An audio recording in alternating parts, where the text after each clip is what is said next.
almost forgot to grab my my due date for my car.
Come into our house of hope and love, of peace and justice, of wholeness and healing. Come in where we welcome the certain and the seeking, the long-timers and the newcomers, the beloved and the brokenhearted. All of you can find a home here at Throop, where we go love the world from the heart of Pasadena and from the heart of our homes. We're so happy to welcome those of you joining us on the live stream today. We continue our fall liturgical season of falling seeds. And today we'll explore how the seeds of many religious traditions inform our own faith community. And the hymns we'll be hearing and singing today, they all come out of our hymnals, but they also represent a multiplicity of faith traditions. Next Sunday is our annual Dia de los Muertos service, and Clara Alberto will be leading our creation of an ofrenda. And if you would like to help with the actual putting things on it before the service, Clara will be here around 10 a.m., and she welcomes people to come and help her with that. And if you will remember next week to bring a photo or a memento of a beloved one who has died, and we'll have a time in the service for you to add that to the altar. If you're new to Throop, we would love to stay in touch with you. Please sign our online guest book or fill out an info card that's here in the room. And each one of us is a light in the world. The flame from our chalice symbolizes and reflects that light, and Hans Rosenberger, Board of Trustees member, will come up and share our chalice lighting words. Yeah.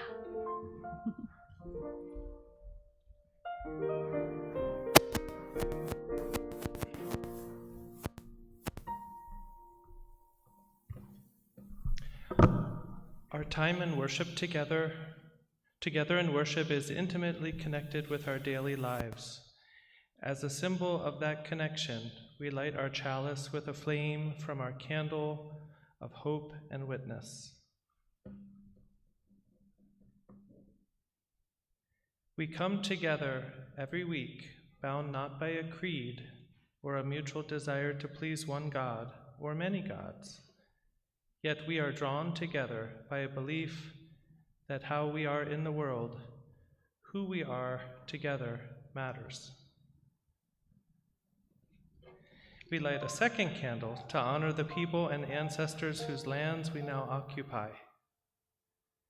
The land under and around Throop was once and still is the home of the Gabrielino Tongva Band of Mission Indian people. May this knowledge and awareness lead us into seeking justice and equity for all. We light a third candle symbolizing our watershed, the Arroyo Seco. May their waters continue to nourish life in our communities. We take a moment of silence, holding all of these things in our heart. And we sing together our welcoming hymn, Gather the Spirit. It's number 347 in the gray hymnal, and I invite you to rise and sing as body and spirit allow, number 347.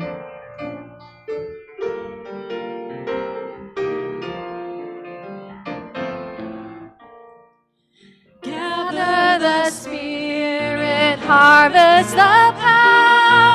Our separate fires will kindle one flame. Witness the mystery of this hour. Our cause in this light appear all the same. Gather in peace, gather in thanks, gather in sympathy now and then. Gather in hope, compassion, and strength. Gather to celebrate once again. Gather the spirit of heart and mind. Seeds for the sowing are laid in store.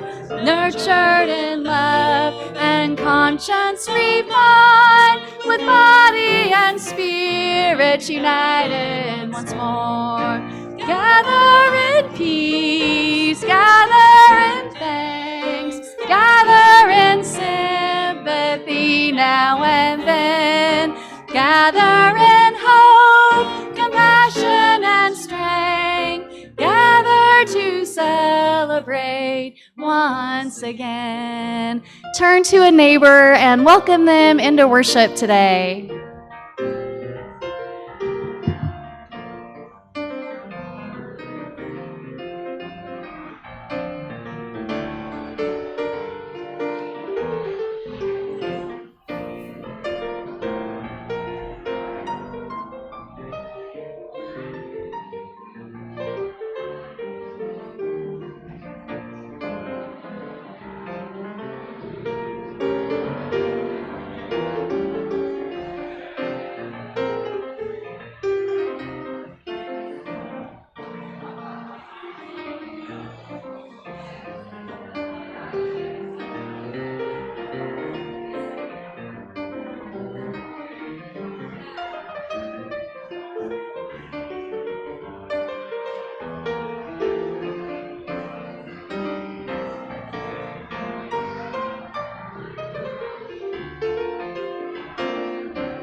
Gather the spirit growing in all, drawn by the moon and fed by the sun.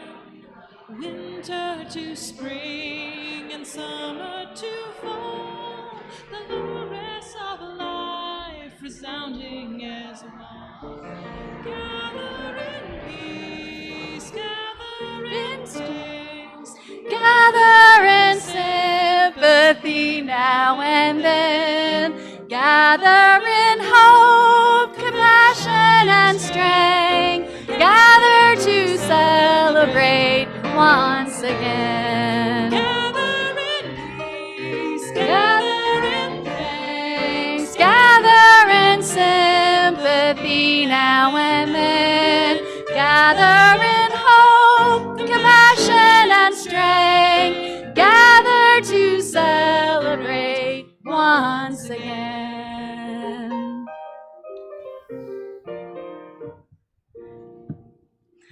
On Sundays, after our excited and extroverted laughing and saying hello to one another, we turn our attention to words that connect us here at Throop, and that's our promise to our planet. And embedded within these words is the phrase from our Unitarian Universalist seventh principle. And David Bumbaugh, a UU minister, says that within this pretty simple statement, this principle, actually there is a radical theological position.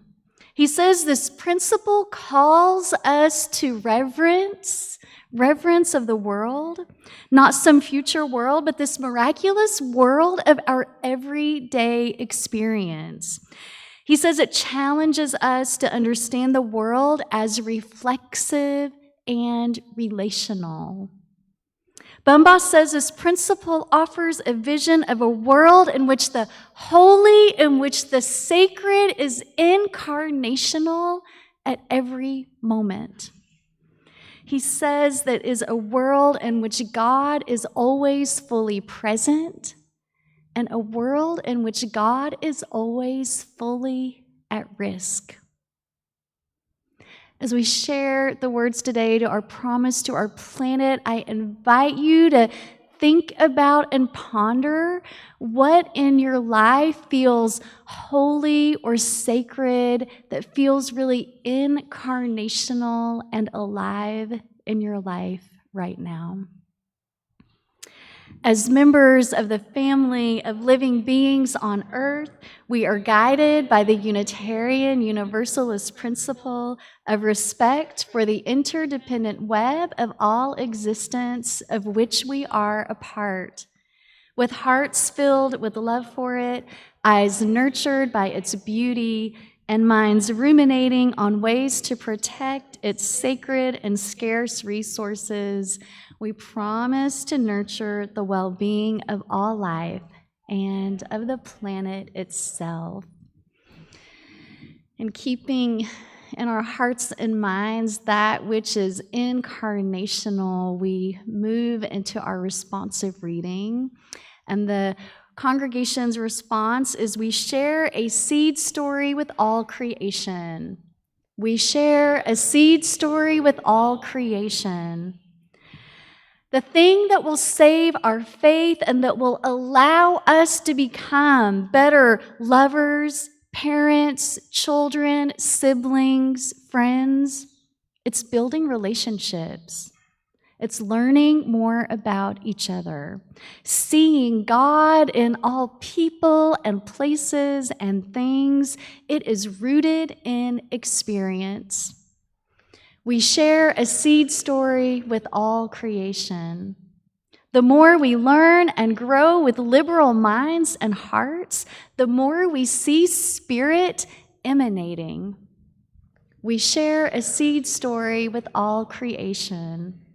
And the more we learn about our common destiny, the more we see that we all come from the same source, that we are all capable of good, that God don't make no junk, that the world we have is the world we've collectively created through our thoughts, through our words, and through our deeds.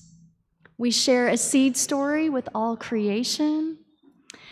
When we see things differently, we start doing things differently. We share a seed story with all creation. And we hear a story today by our Throop players, and I asked them to come forward. They are telling the story Hide and Seek with God, written by Mary Ann Moore.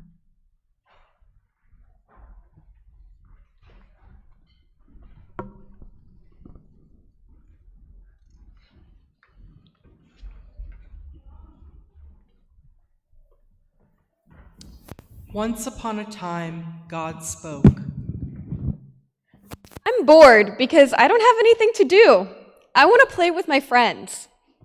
And because God is God, as soon as the words were spoken, God's friends appeared. Let's play! Yay! Yeah. I know! Let's play hide and seek. They knew that hide and seek with God was always exciting and different because God was the only one who hid, and God always thought of wonderful places to hide.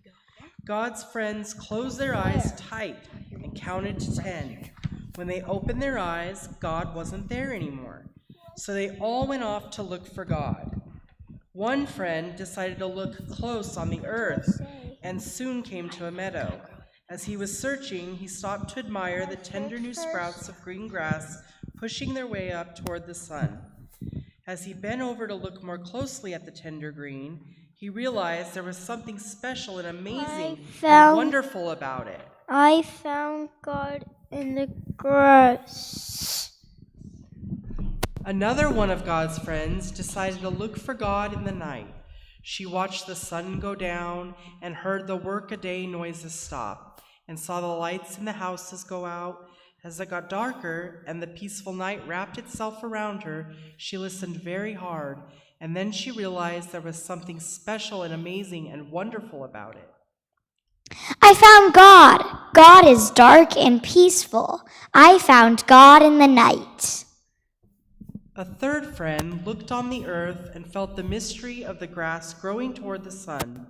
He stayed and watched the night come on, and he felt the mystery of the darkness and the stars. He thought to himself, "These mysteries are special and amazing and wonderful." I found wonderful mysteries, but I'm not sure if I want to call them God. A fourth friend decided to look for God where people were. He joined a group of people going home from work and went with them into the store where they bought food. He went with them back out on the street as they started for their homes. He was with them when someone came up and said, "Please, I'm very hungry. Could you share a little food with me?" The people readily agreed, and as he watched them share, he realized there was something special and amazing and wonderful about those people. I found God. God is love and sharing. I found God in people who care for others. Finally, one more friend decided to look for God in a house. In the house, they saw a room, and they looked for God in the room. In the room, they saw a mirror, and they looked for God in the mirror. As they looked into the mirror, they realized there was something special and amazing and wonderful being reflected in it. I found God. I found God in me.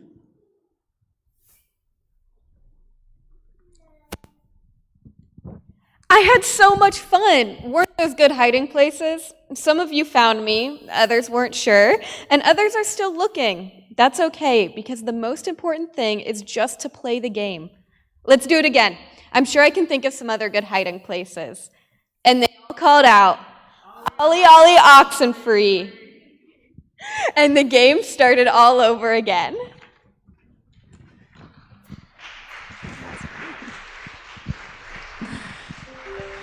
Thank you all. And our children and program leaders will continue their exploration today, led by Jamie and Faith, and we sing them into their program, and the words are in your order of worship. Thank you.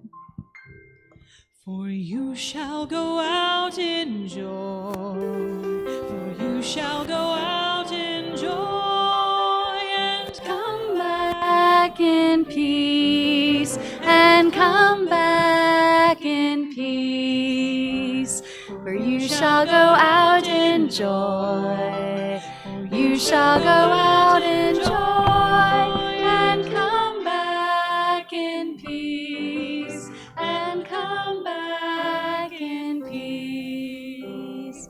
Blessed be. Good morning. For those of you who may not know me, I am Terry Trendler, and this year with Barbara Kent, we are co-chairs of the Troopathon 2, twice as nice, and we are at the mid-bid period. I noticed the next hymn is There Are Many Strings, and I realized I have many strings in Throop Hall with many, over 24 opportunities for you to donate monies to the church. And the best part in my mind, because the first one was a real auction, some people were kind of cutthroat. This is a everyone wins as long as you get your bid in on time, meaning before everyone else. And if you do have a check or cash to pay off your bid, I will give you a lucky Throop shamrock to show that you've already paid. Hey, I've already paid. Did you pay online? I paid with I a didn't see check. it. Did you give it to Hillary? I gave it to Hillary. I just trust her now. Okay.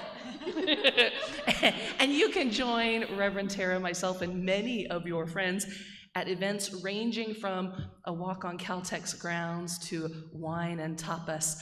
And all of the money, of course, is going to celebrate our building turning 100 on November 18th. So if you haven't signed up to visit on party night, that's on our Troopathon form too.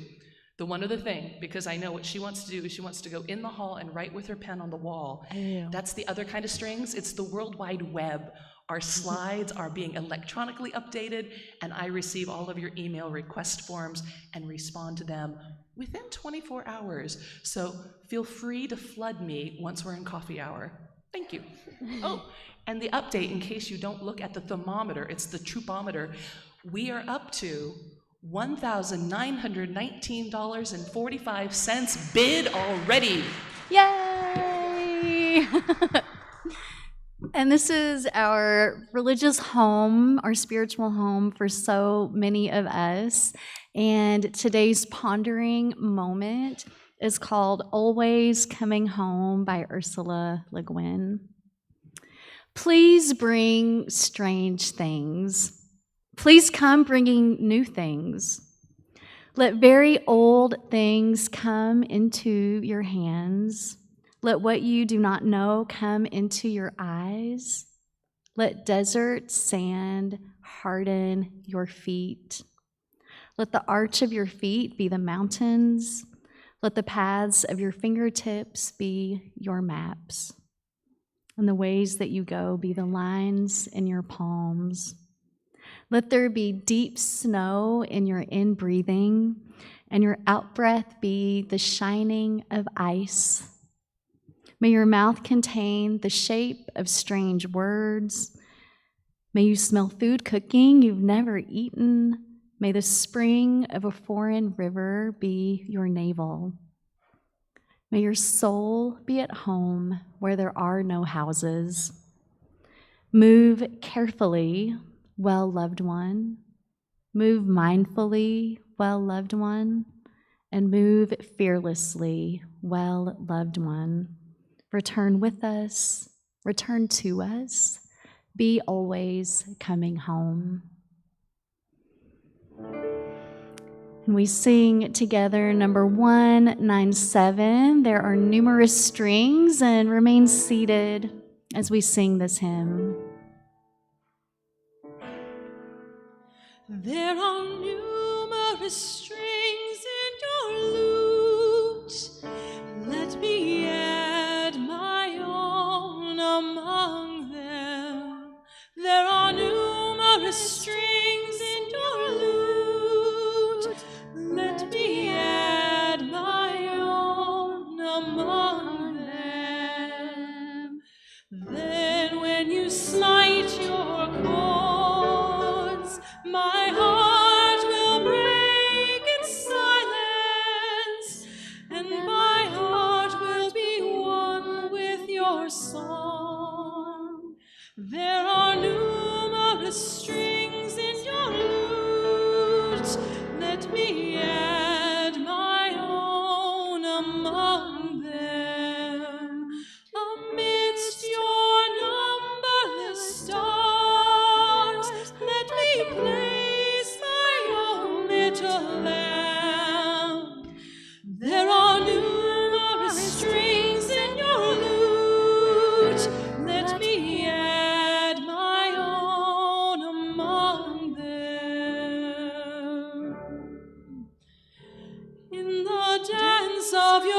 festival of lies. My heart will throb and my life will be one with your smile.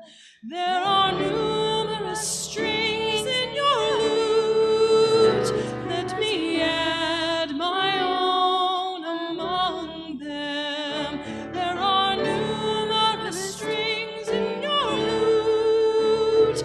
Let me add my own among them. A value held by Throop is the importance of our connections, of our many strings that we share with the larger community in Pasadena. And we particularly value connections with community organizations that are doing work far beyond what we could do here all by ourselves. And as a way to honor that value, once a month we share our offering plate with that organization. Today, we are proud to share our offering plate with Friends Indeed. That's a known group to some of you, but I know not to all of you. Friends Indeed offers programs and services to the most vulnerable people in Pasadena. And Friends Indeed was founded in 1894 by leaders of local faith communities who wanted to come together across faith lines in order to do service work together and to help people in Pasadena. Today, Friends Indeed offers many critical programs. They host the Women's Room.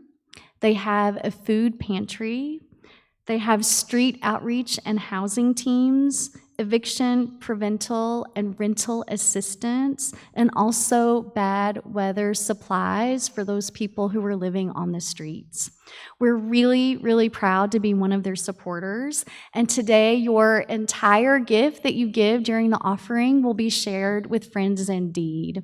If you mean for your check or for your cash or your online donation, if you mean it though to go toward your pledge, please note that either in the memo line or if you're giving cash in a green envelope, you can write pledge on that green envelope. But otherwise, we'll share the abundance and generosity of our congregation this week with Friends Indeed, and our offering will now be gratefully received. Spiritus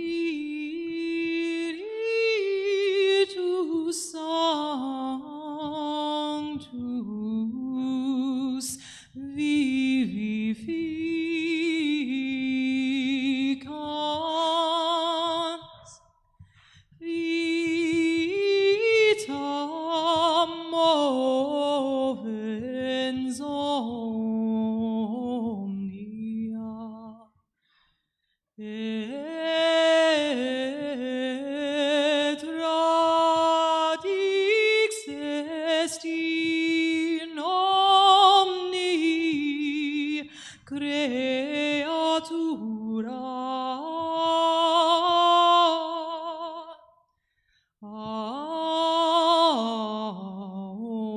omnia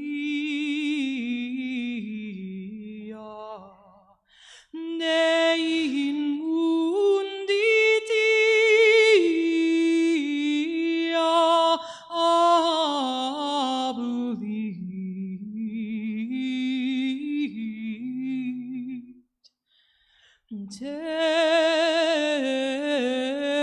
Tergens crimina annungit vulnera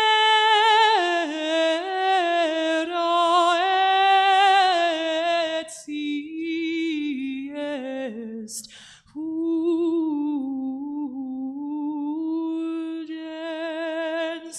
all'albis vita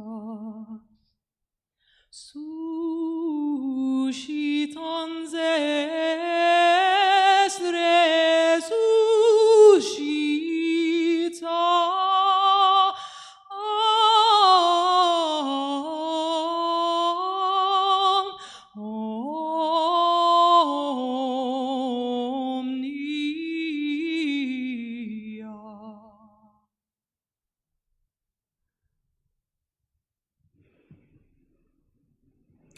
And a spirit of gratitude for all of those who have been actively supporting today's worship service. I lift up thanks to Steve, our live stream operator, to Hans for offering our chalice lighting words, Jamie and Faith with the children's program, Jean and Cynthia for being our greeters and ushers, Terry for giving us an update on Troopathon 2, Lynn and Steve and Amanda for making coffee this morning before service.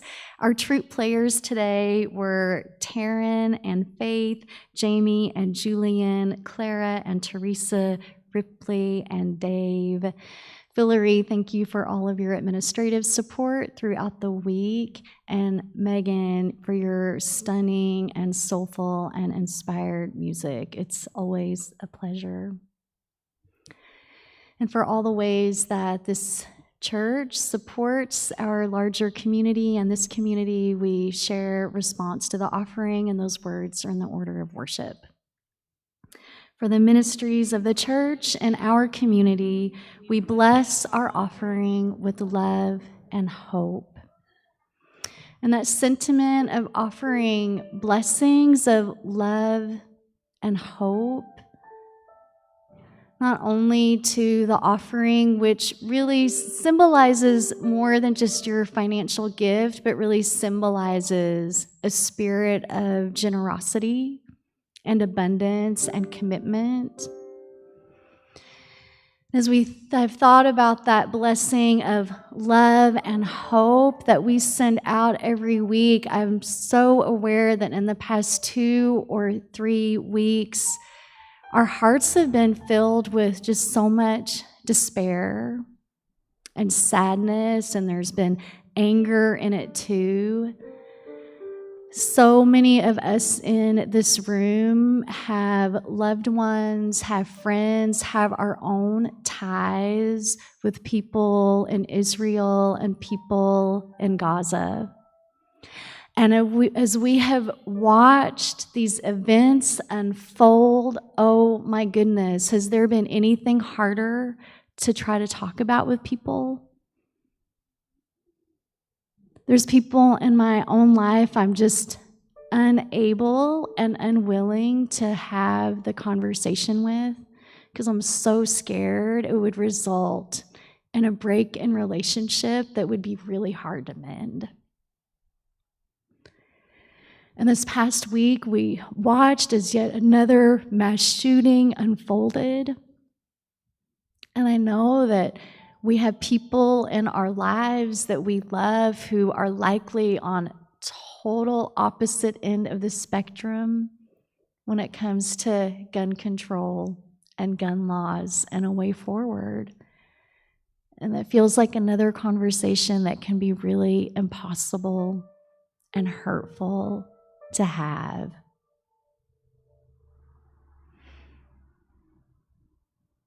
And as we enter into a sung prayer together today, it's filled with loving kindness. When we sing the verse, may I be filled with loving kindness, I want you to, as much as possible, to fill yourself with that sense of loving kindness. Because I know the past few weeks have been hard. And when we get to the verse where we sing, may you be filled with loving kindness, if there's someone in your life that you feel like you can't really have these hard conversations with, just hold a vision or hold the energy of that person in your mind as we sing. And when we get to may we be filled with loving kindness, I want you to stretch out your energy as far as your energy will let itself be stretched this morning. Maybe it's only going to stretch to the pew in front of you. Maybe it's going to stretch out to the borders of Pasadena, these human-made borders. Maybe you're able to stretch it all the way out across our earth and encompass as many heartbeats and spirits as you can. but let this song, as we sing it together, fill you with all the loving kindness that you absolutely deserve to have in your life. And it's number 1031 in the Teal hymnal. May I be filled with loving kindness. May I be well. May I be filled with loving kindness. May I be well. May I be peaceful and at ease. May I be whole. May we be filled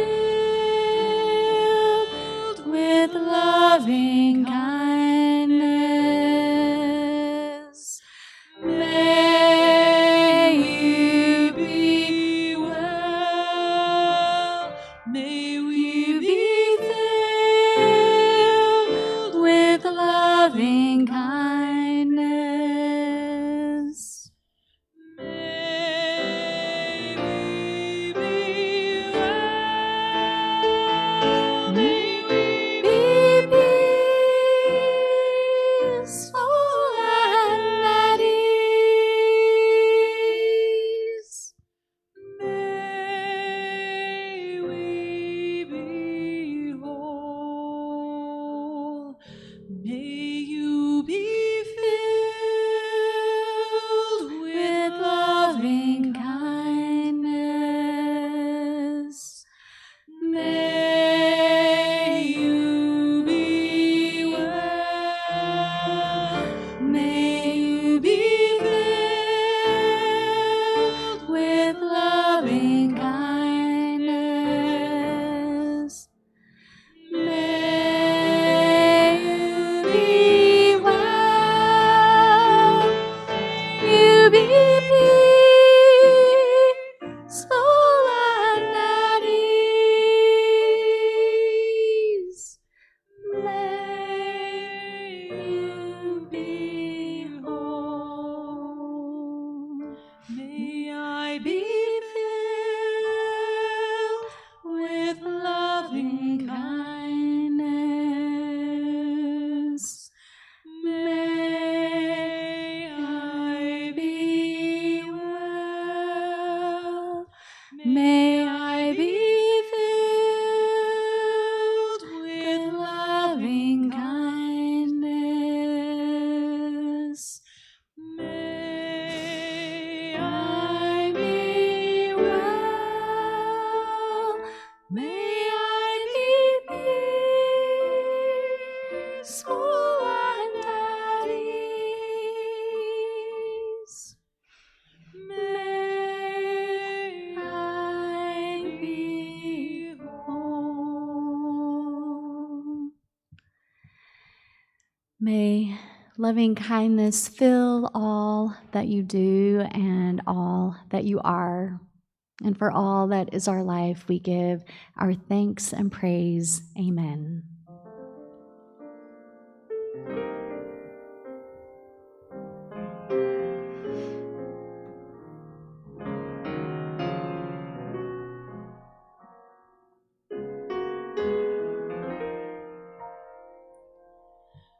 Name unnamed, hidden and shown, knowing and known, Gloria, beautifully moving, ceaselessly forming, growing, emerging with awesome delight, maker of rainbows, glowing with color, arching in wonder, energy flowing.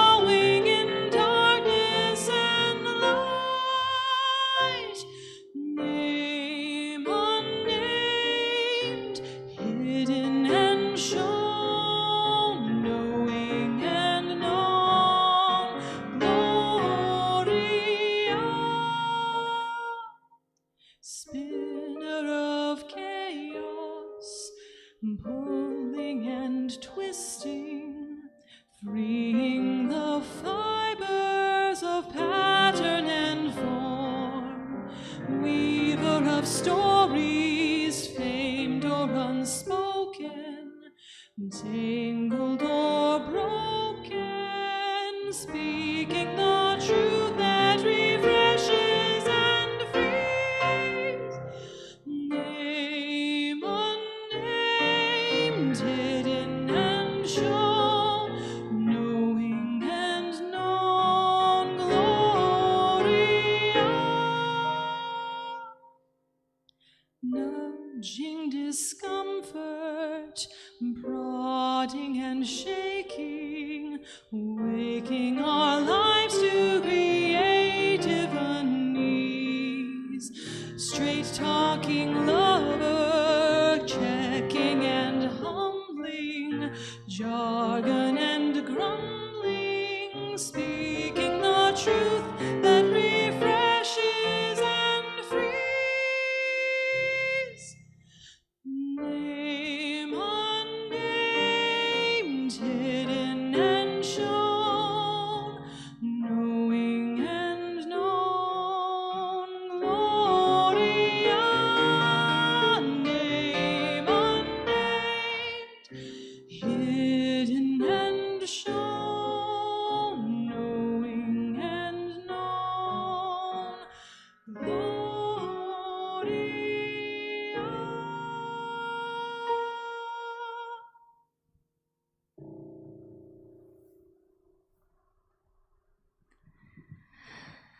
Last Sunday, we had our first question box Sunday where you all were able to ask questions related to religion, faith, and spirituality. And wow, did you all really put me through my paces last Sunday?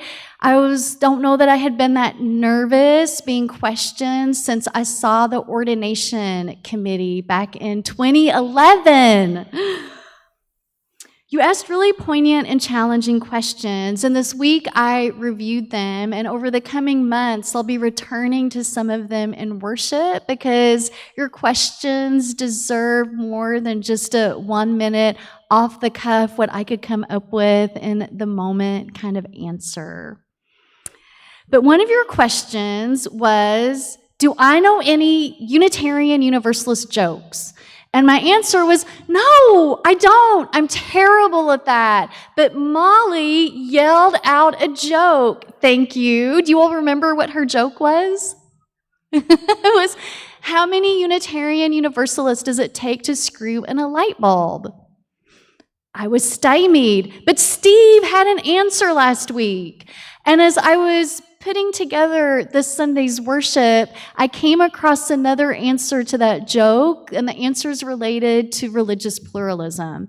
So, how many Unitarian Universalists does it take to screw in a light bulb? Well, we choose not to make a statement either in favor of or against light bulbs.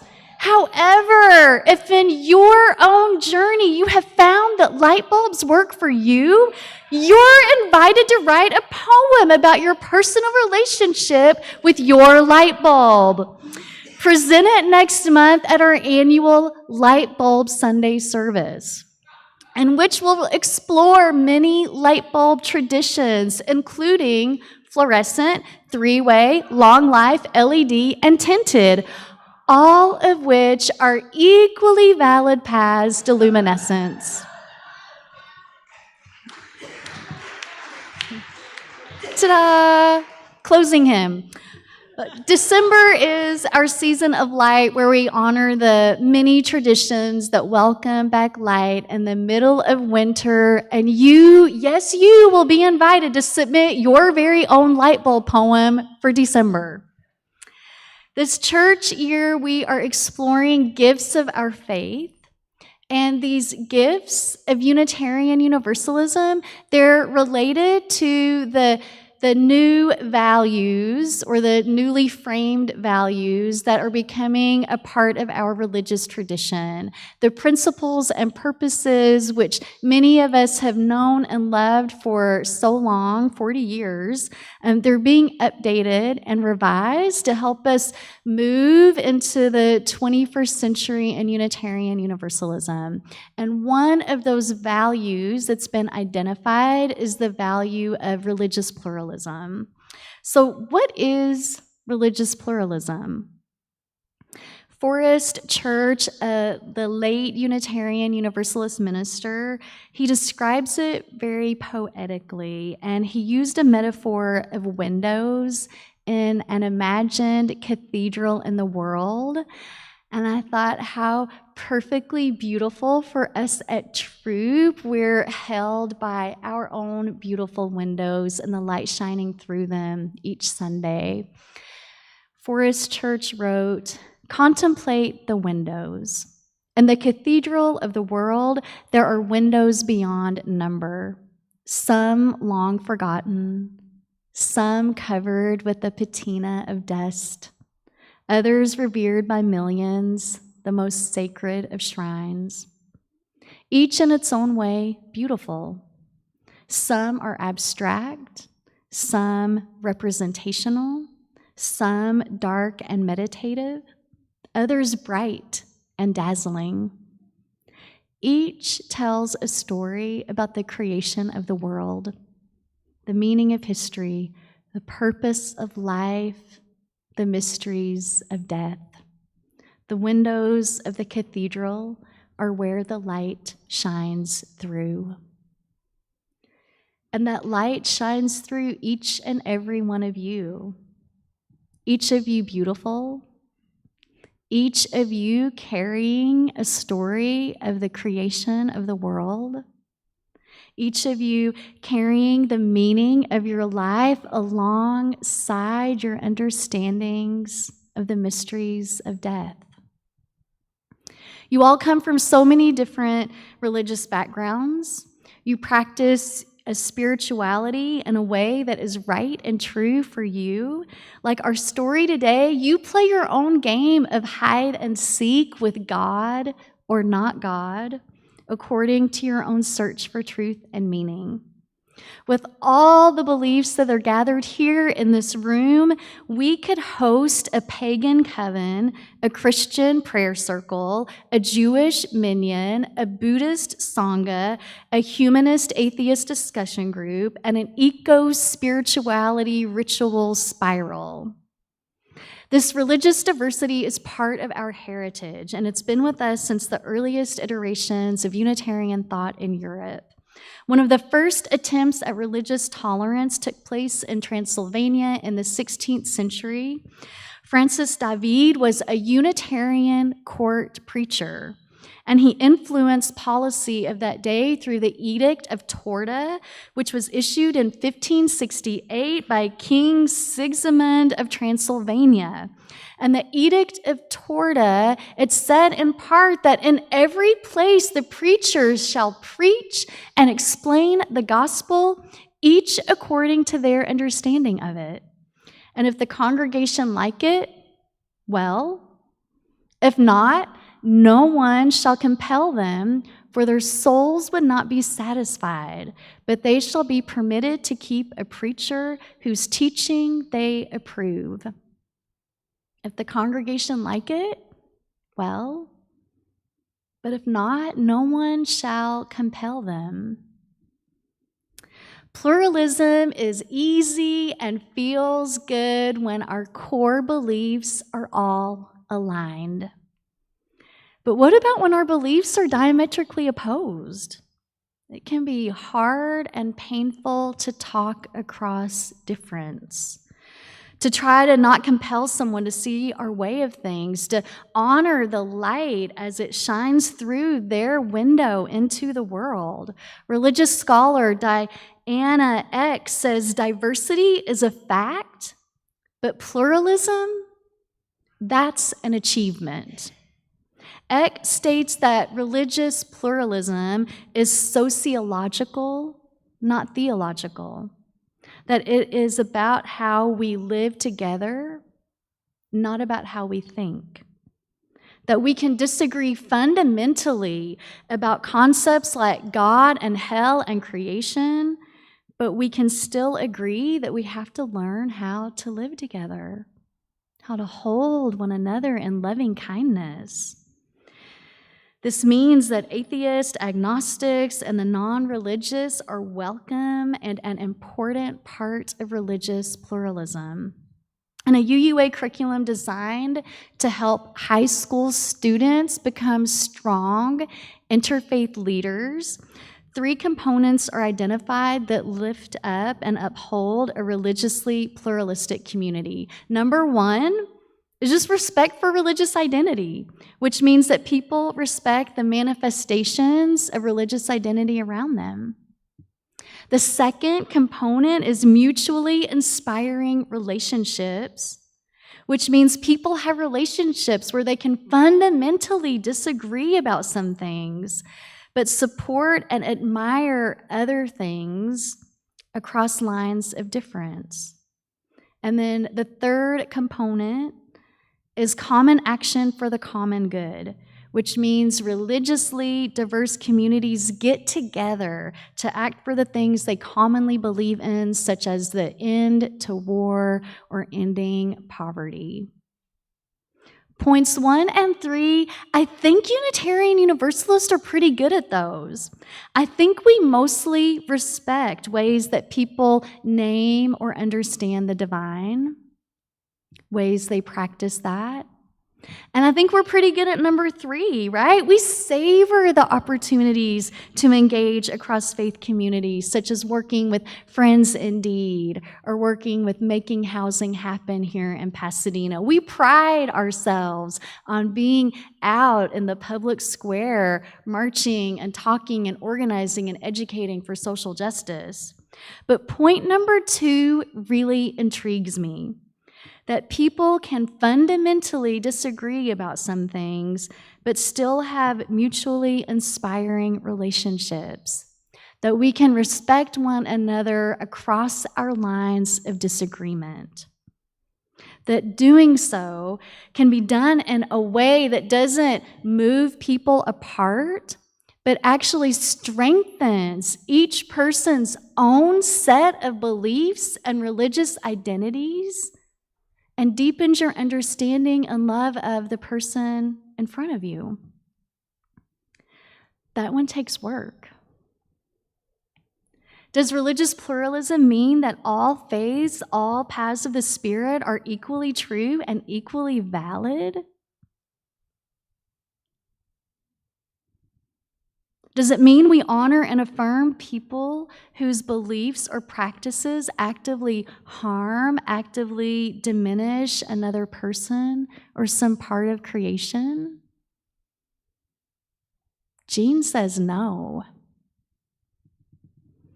And talking about the cathedral of the world, Forest Church answers this question.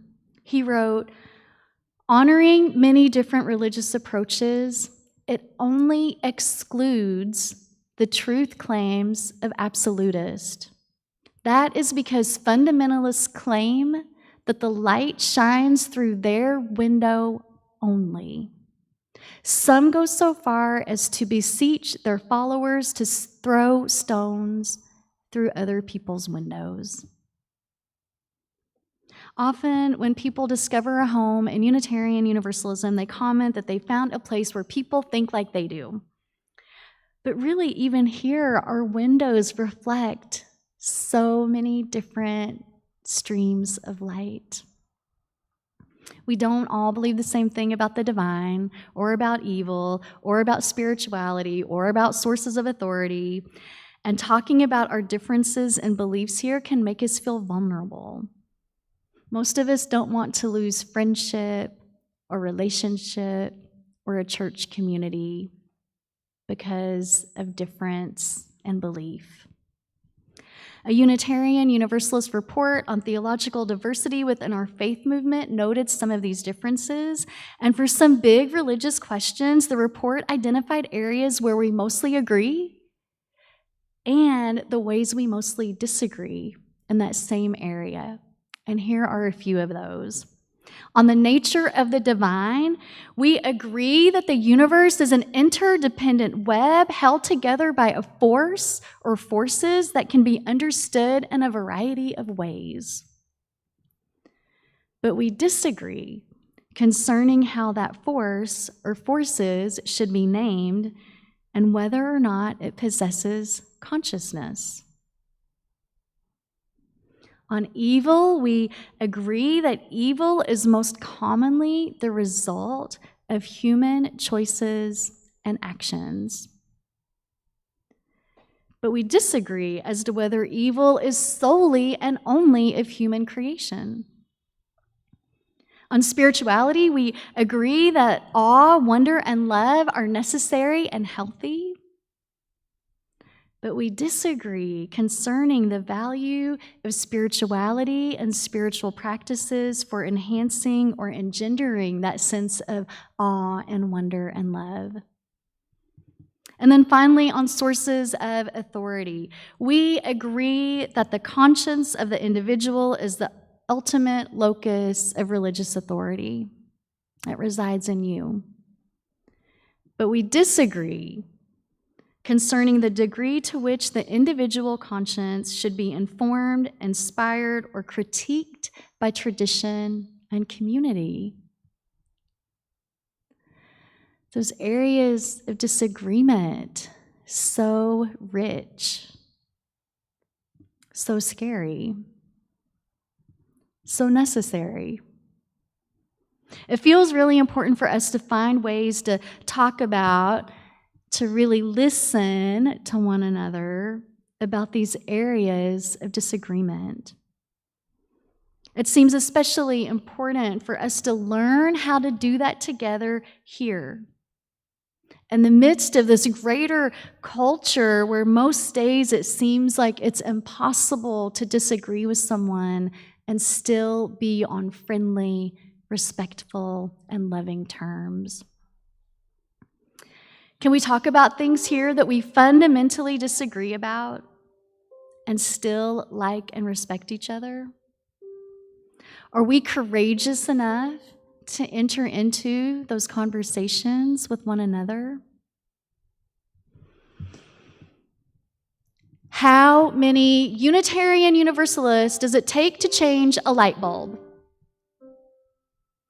We actually had a lived response to this question on Friday, I think it was, when Hans and Isla, and was someone else with you? It took those two people, and they changed out, I think, 4 of these ridiculously tall light bulbs in here. Isla, of course, being what, 6 years old? 7? Oh, well, she's 7, so clearly old enough to know how to change a light bulb. And it takes all of us, the light shining through all of our individual windows, to enjoy and engage a fuller faith that will help us move out and change the world. Let's sing our closing hymn together. Let this be a house of peace, number 1054 in the teal hymnal. And please rise as body and spirit allow to sing number 1054.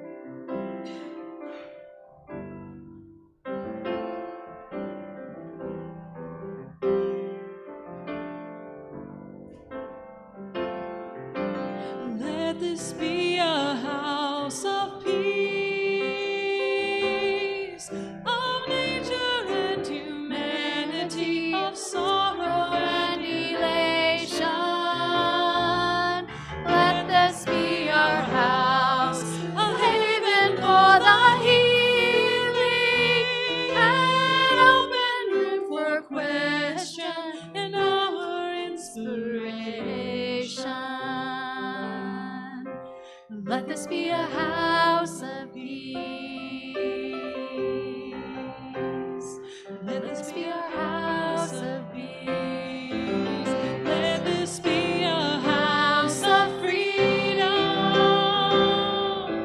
guardian of dignity and worth held deep inside us. Let this be our house, a platform for the free voice, where all our sacred differences here shall not divide us. Let this be a house of peace. Let this be a house of peace.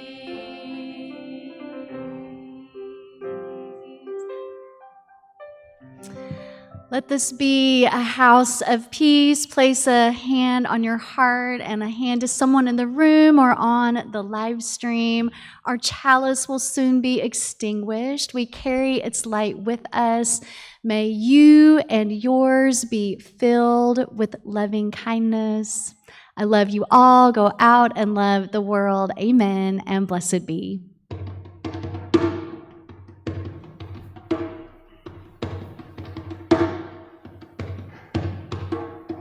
Words that we hold tight won't let us go. Paths we don't follow will haunt us so. What will undo us is not our friend. Show us, oh Spirit, how to be friend. Show us how to forgive to all who live. Show us forgiveness that we may live. To speak of loving is not to love. Rise up among us, below, above. When we are raging, needing to mend, show us, oh Spirit, how to be friend. Show us how to forgive to all who live. Show us forgiveness that we may live. When love is doubtful, choice is not clear, we turn to worship to cast out fear. Teach us forgiveness, make love our end. Show us, oh Spirit, how to be friend. Show us how to forgive to all who live. Show us forgiveness that we may live. Show us how to forgive to all who live. Show us forgiveness that we may live.